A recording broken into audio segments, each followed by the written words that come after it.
कल्याणानां निदानं कलिमलमथनं पावनं पावनानां पाथेयं यन्मुमुक्षोः सपदि परपदप्राप्तये प्रस्थितस्य विश्रामस्थानमेकं कविवरवचसां जीवनं सज्जनानां बीजं धर्मद्रुमस्य प्रभवतु भवतां भूतये रामनामा। लङ्केश्वरप्रणतिभङ्गदृढौ व्रतं यत् वन्द्यं युगं चरणयोर्जनकात्मजायाः ज्येष्ठानुवृत्तिजटिलं च शिरोस्य साधोः अन्योन्यपावनमभूद्युगपत्समेत्य भरताय परं नमोऽस्तु तस्मै प्रथमोदाहरणाय भक्तिभाजां यदुपज्ञमशेषतः पृथिव्यां प्रथितो राघवपादुका प्रभावः। सर्वेभ्यो नमः. It gives me great pleasure to give this talk on this sacred occasion following the Prana Pratisthapana of Bhagavan Sri Rama at the Mandira in Ayodhya. Sri Rama embodied very many high ideals, and all his brothers Lakshmana, Bharatha and Shatrughna followed his lead and held up those ideals themselves. Today let us try to spend some time together to bring to our mind the noble qualities of Bharata, Sri Rama's illustrious younger brother. In the verses that I recited just now, we get a sample of Bharata's qualities. We also get an idea of why we should celebrate Bharata. The national poet of India, Kavikula Guru Kalidasa, says, Sita and Bharata, they sanctified one another. In a memorable and charming verse, he brings together Sita and Bharata and says, Anyonya pavanamabhut yugapat sametya. The occasion is this: Rama has returned to Ayodhya from Lanka, of course along with Sita, and when Bharata prostrated before Sita, when he touched her feet, when Bharata's head and Sita's feet came into contact with one another, the poet says, Anyonya pavana babhut. They sanctified each other. Why? Sita, all by herself, threw a great challenge to Dashakantha Ravana, and Ravana could do nothing about it, and in the end Sita emerged victorious. Rama slayed Ravana and won back Sita. And Bharata, he did not accept the kingdom when Rama was banished to the forest, but instead he installed Rama Paduka on the throne and himself lived the life of an ascetic. He matted his hair, ate only fruits and roots and bulbs, slept on the floor, and thereby lived like an ascetic, not for a day, not for a month, not for a year, but for 14 whole years. And that is why Bharata is a Mahatma. And when these two came into contact with one another, after having accomplished all that they set out to accomplish, they sanctified one another. In another verse, we get a sample of Bharata's qualities as the Bhakta non-pareil, Bhakta as the greatest of Bhaktas, as the greatest of devotees. It is because Bharata unveiled the glory of Rama Paduka for all the world to see. Until then, nobody knew what Rama Paduka could accomplish, could potentially accomplish, and that is why Bharata is hailed as the foremost of devotees. And it is because of these reasons that we must celebrate Bharata. And in the next few minutes, let us go to the foremost source, Adikavya Srimad Ramayana, authored by the Adikavi, Bhagawan Valmiki Muni, and try to understand the character of Bharata and the ideals that he embodied and upheld.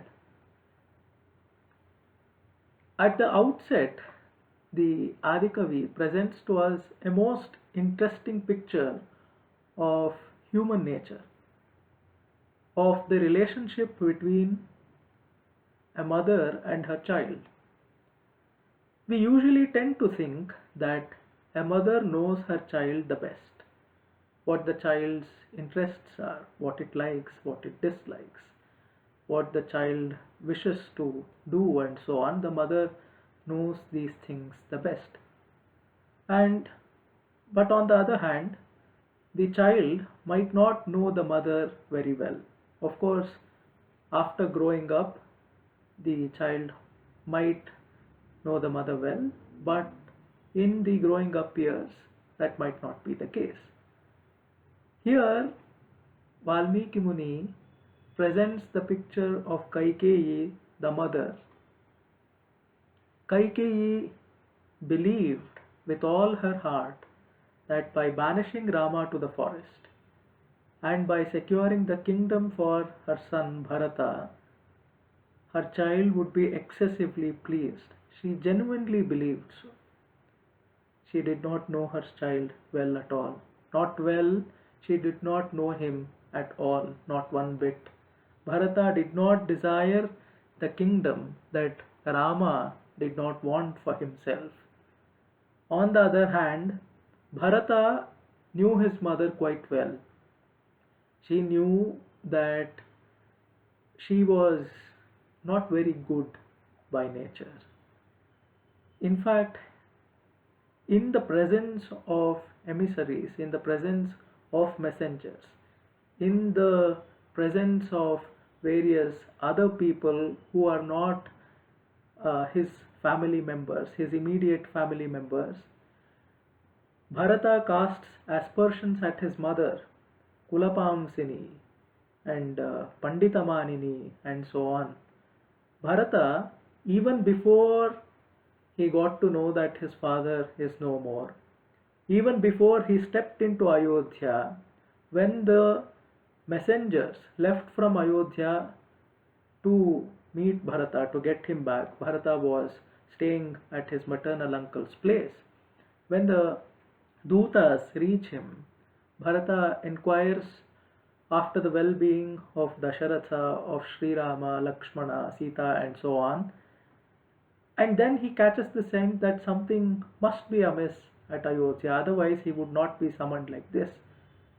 And in the presence of those messengers, in the presence of a hall full of people, not necessarily his family members, he casts aspersions, he casts doubts about his mother. And by this we can understand that he knew his mother well, whereas the mother Kaikeyi did not know her child Bharata well at all. This is a very charming paradox that the Adikavi presents to us. Moving on, let us try to analyze three worlds that Valmiki Muni has painted for us. One is the world of Manushyas, the Manusha Loka. The other is the Vanara Loka, and the third is the Danava Loka or the Rakshasa Loka. One is at Ayodhya, the other is Kishkindha, and the other one, the last one, is at Lanka. Everywhere we see brothers living. Of course, at Ayodhya we have Rama and his brothers Lakshmana, Bharata and Shatrughna. At Kishkindha we have Vali and Sugriva, and in Lanka we have Ravana and his brothers Vibhishana and Kumbhakarna. What happened at Kishkindha and what happened at Lanka? We know that Sugriva sought the help of Rama to have his brother Vali killed and himself ascend the throne. He wanted the kingdom of Kishkinda for himself, and he wanted to get back his wife, and therefore he sought the help of Bhagavan Sri Rama. And after Rama killed Vali with a single arrow, Sugriva had absolutely no qualms in ascending the throne.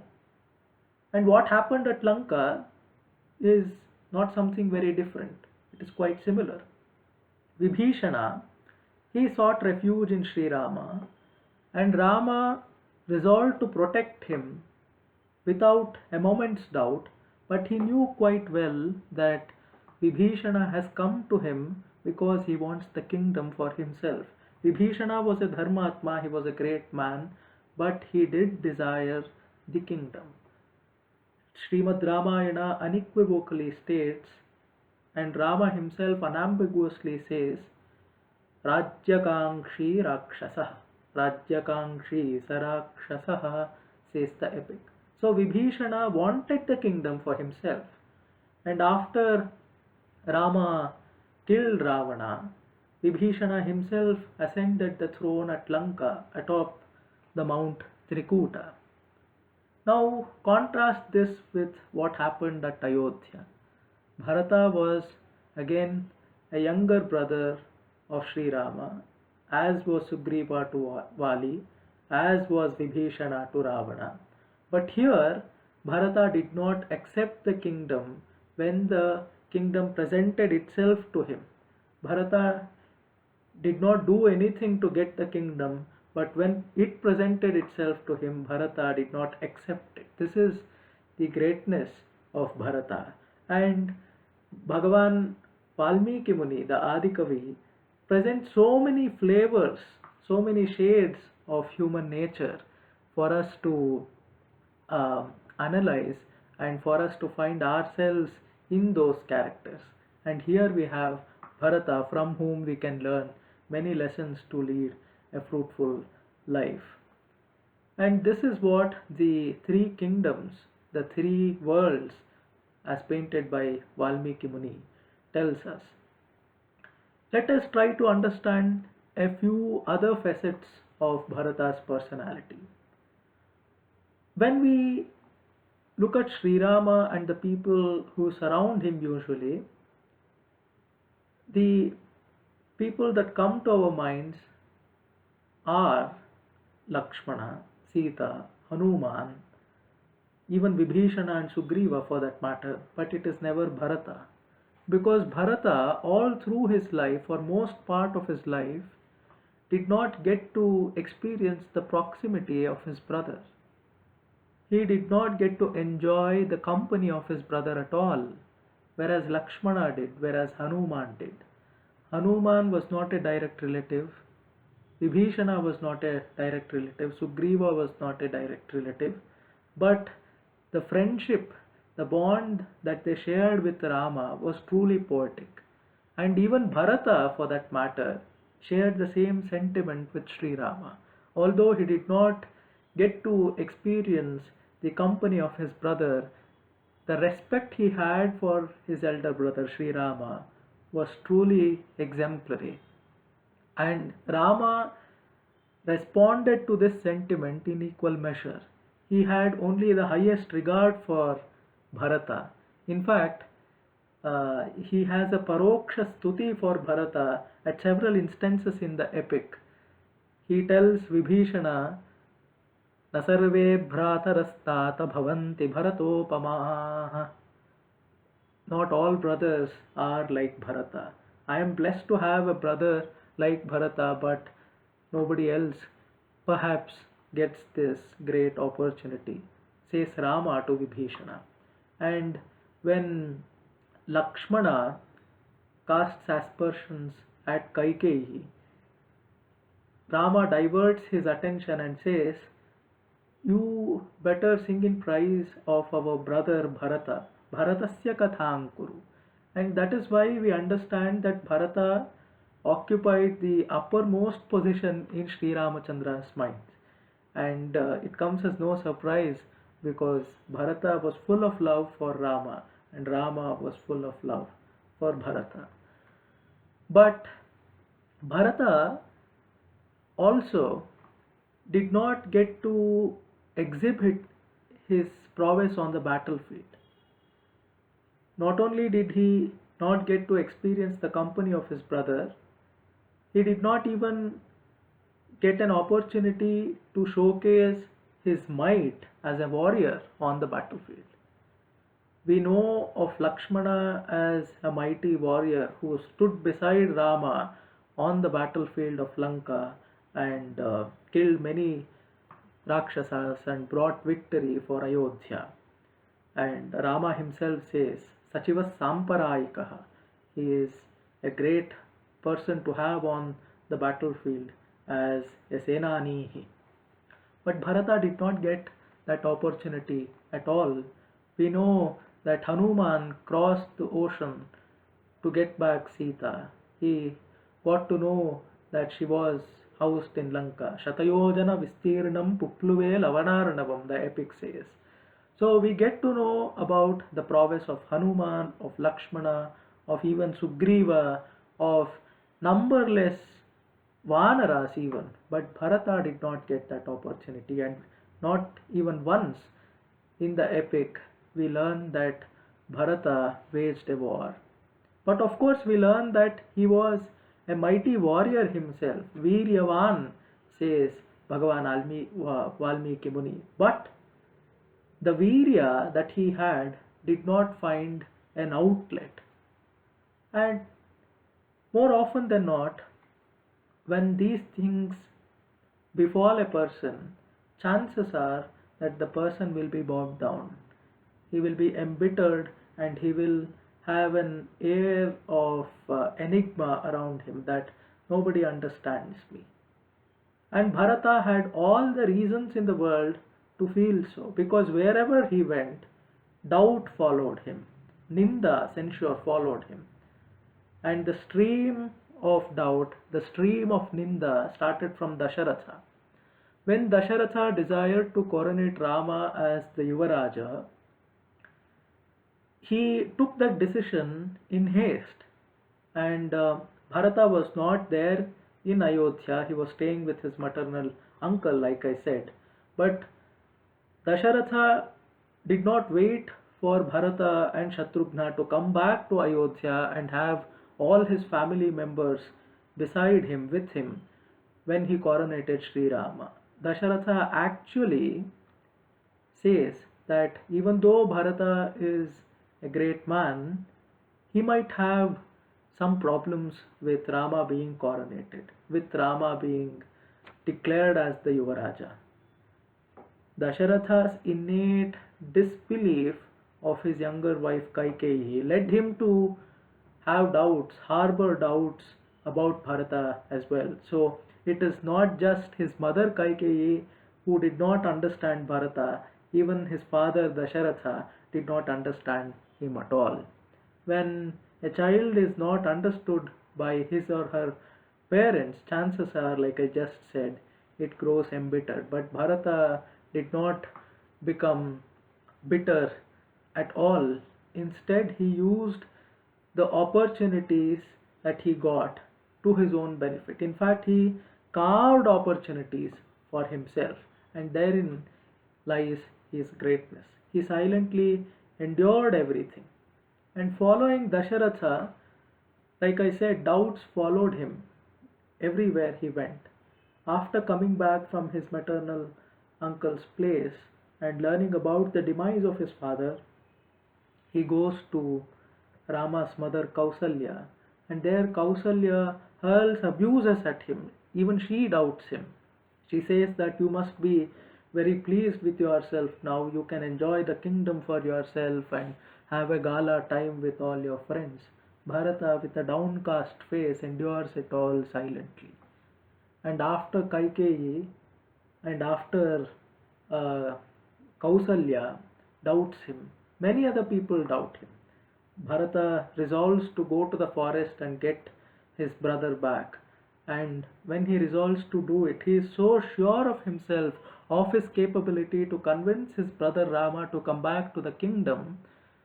He decides to go with all the royal pomp to welcome the Raja Rama to Ayodhya as a king, and that is why he goes with all the regal paraphernalia, with the Shweta Chhatra, with the elephant, with the chariots, and with all the army, and with all the ministers, everybody in place. He decides to go to the forest. When he steps out of Ayodhya, he meets Guha. Guha is the Nishada Raja who helped Sri Rama cross the river Ganga by providing a boat. And there Guha doubts him. Guha sees that Bharata has arrived. He is decked in all royal clothes, and he has the Shweta Chhatra, and he is atop the royal elephant Shatrunjaya. There is the Kovidara Dhwaja and so on. So Guha thinks that Bharata now has been coronated as the king, and he is going to the forest to cause more problems to Rama, Lakshmana and Sita, who are in distress, already in distress. So Guha doubts Bharata, and Bharata, he inquires Guha, where did Rama go? What did he eat? When he was here, where did he sleep that night? What did he eat? And so on. And learning that Rama actually undertook the Vaikhanasa Vrata, he matted his hair and slept on the ground and did not consume anything that Guha offered at all, Bharata immediately takes the same Vrata. He mats his hair and does everything that his elder brother actually did.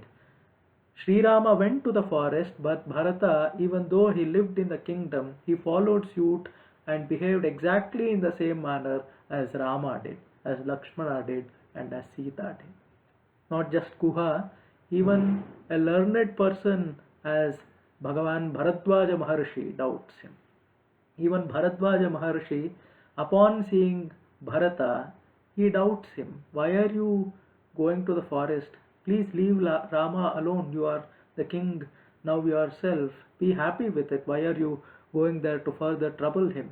Now Bharata could take it no longer. He could not contain his grief any longer, because it was understandable if any Prakrita Jana were to doubt him, but here we have a Brahmagyani Bharadwaja Maharshi doubting him, so Bharata could not contain his grief any longer, and he submits, he opens up his heart before the Maharshi, and Bharadwaja Maharshi, he understands Bharata's predicament and says, and shows the way where Rama went.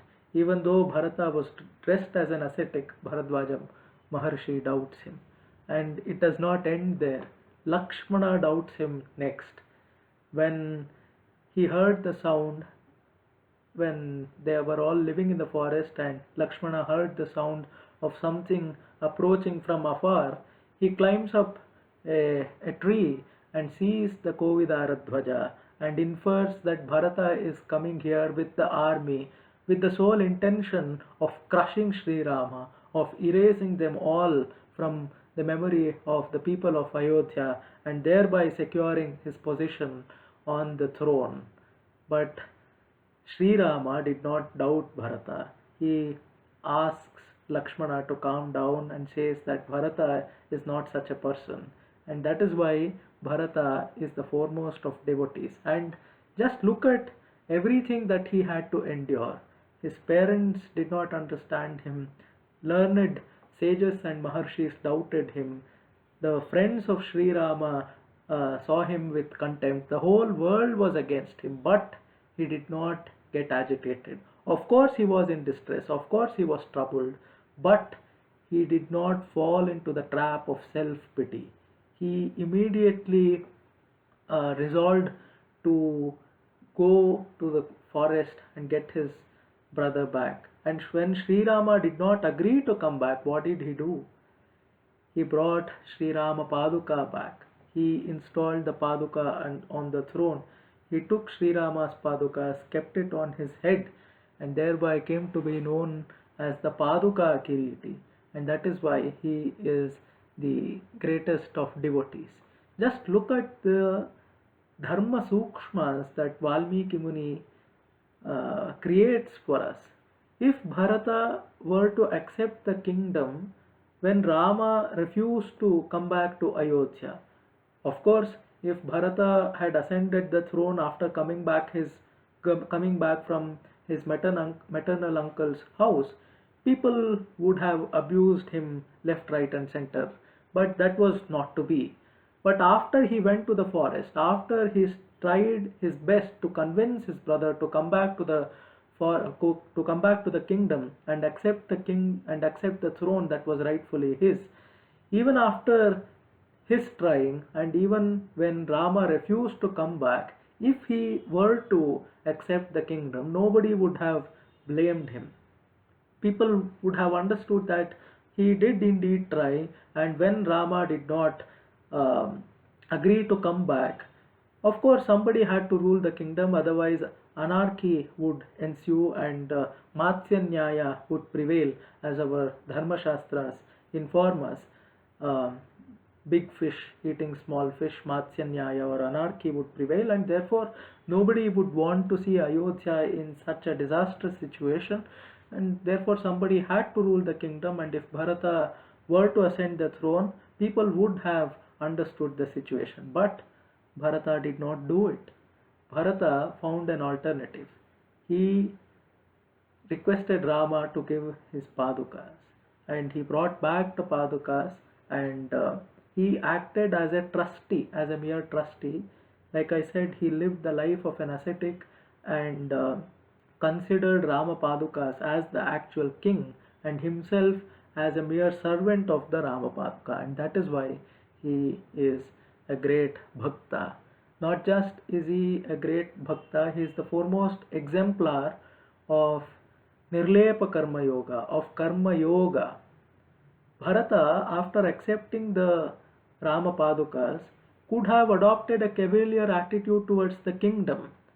Now he has proved himself to be of an unsullied conduct, of as a Shuddha Charitra, and therefore he need not have done anything to ensure that the kingdom is prosperous. He might have given all the responsibilities to the ministers and just led a quiet life. Of course, he was a Virakta by nature, so to he could have retired within himself and performed his sadhana and so on. There were so many ways, we can surmise so many ways that Bharata could have acted in, but he chose not to do so.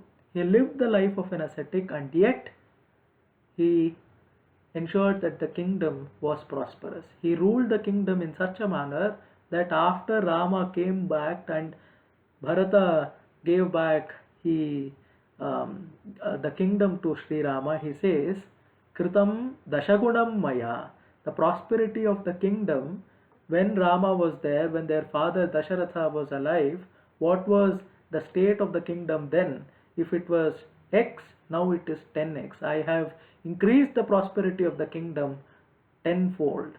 That is the administrative capability of Bharata. So says Bhagawan Valmiki Muni. So, Karma Yoga says, Karmanyevadhikaraste ma phaleshu kadachana ma karma phalaheturbhur mate sangostva karmani akarmani mate sangaha bhavatu, says the Bhagavad Gita. And therefore Bharata did not adopt akarma, he did not perform any vikarma, but he was all for satkarma in the path of karma yoga. He performed karma, but he forsook the fruit of karma. Karma phalatyaga ishwararpana buddhya yat karma vidhiyate tat chitta shuddhim prakalpya paramparaya shreyo nimittam bhavati. And Bharata is the foremost exemplar of karma yoga, of nirlepa karma yoga, and that is why he is termed as an aswartha charita. He did not seek anything for himself, he did not have any self-interest at all, and that is why Bharata is an exponent of nirlepa karma. He discharged his duties with a sense of responsibility, but he did it well. Not just he did not do it for the heck of it, but he actually did it well. And when Rama came back, he gave the kingdom back to him. Rama himself actually says that after ruling the kingdom for all these years, if Bharata has developed a taste for ruling the kingdom, he can have it for himself. That is the greatness of Rama. Again, it is a very tricky situation that Valmiki Muni presents to us, because Sri Rama tells Hanuman to go to Ayodhya, to Nandigrama where Bharata was there, and see what has become of the kingdom.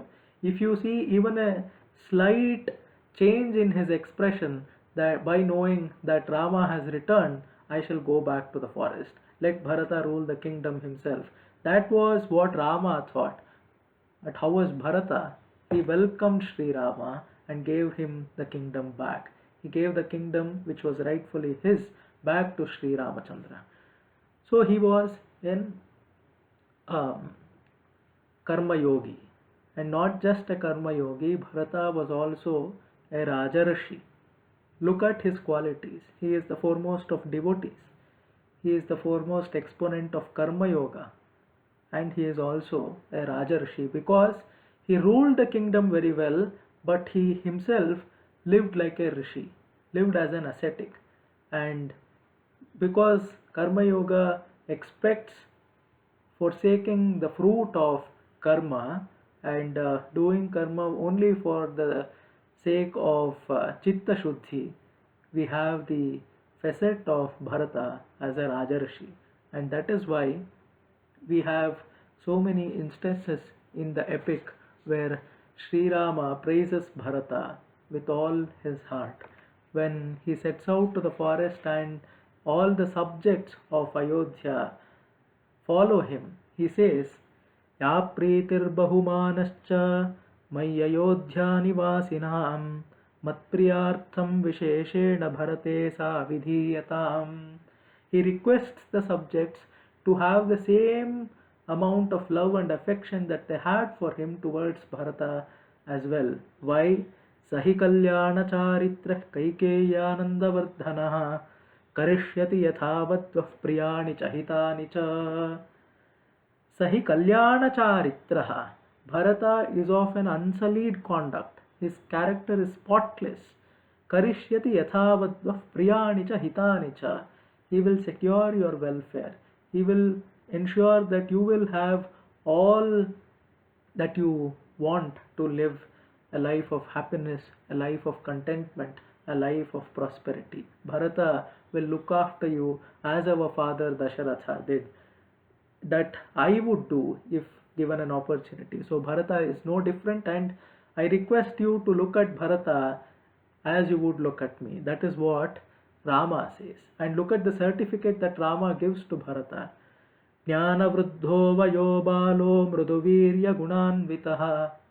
Jnana vruddhaha vayo balaha mruduhu virya gunanvitaha. Mruduvirya gunanvitaha. He says Bharata is a jnana vruddha. The Indian tradition thinks of Vardhaka or Vardhakya in various ways. There are Shila Vruddhas, Jnana Vruddhas, and there are of course the Vayo Vruddhas, people who are aged because of their physical advancement, their biological advancement. They are considered aged. People can be considered aged because of their wisdom, because of their learning, and so on. And Bharata and Rama says Bharata is a Jnana Vruddha. Vayobalaha, he is young only by age, he is youthful. Mruduhu, he is very kind and affectionate, of a considerate nature. Virya Gunanvitaha, he is also competent, he is mighty. And like I said, even with Lakshmana, Rama praises the virtues and qualities of Bharata.